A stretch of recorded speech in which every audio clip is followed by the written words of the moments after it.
Hello everyone. If your business is successful and making profits, you might be at the point where you have a very nice problem of having more cash than you need. So today, let's look at a real life case study about making better use of cash reserves. So let's meet Sarah, the owner of a highly successful manufacturing company in a niche market. Sarah's business is thriving, it's generating substantial profits, and she's looking for the best ways to manage her cash reserve. Let's explore her story and the strategies we considered to optimise her financial health.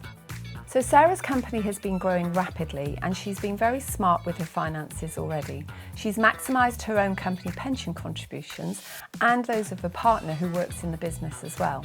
She's invested in the latest plant and machinery, and she still finds herself with more cash than she can reinvest in the business. Sarah is cautious by nature, so she wants to keep this cash accessible and safe, but she also wants to make sure it's working for her.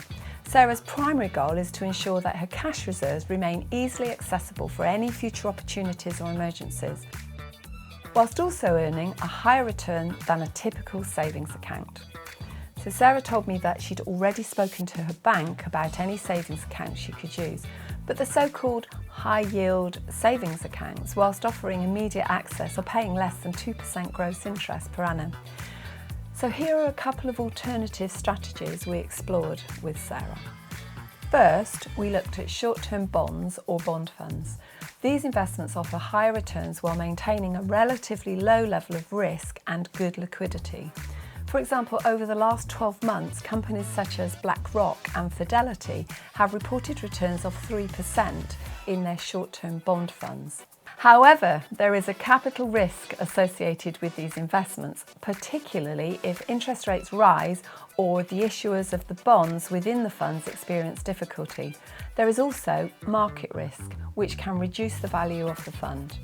And this capital risk was something that Sarah really didn't want to take with this money, which is why we kept it simple and moved the money into a general investment account set up in the name of the company.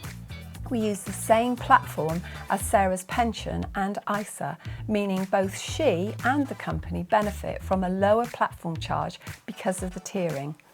Like some platforms, they operate a pooled cash arrangement, which means they are currently paying an annual equivalent rate of 4.8% gross interest. What's more, Sarah can have access to the cash within 48 hours if she needs it. So Sarah was happy. So thanks for watching. If you enjoyed this video, make sure to like, subscribe and share it with someone who might find it valuable. I'll see you next time.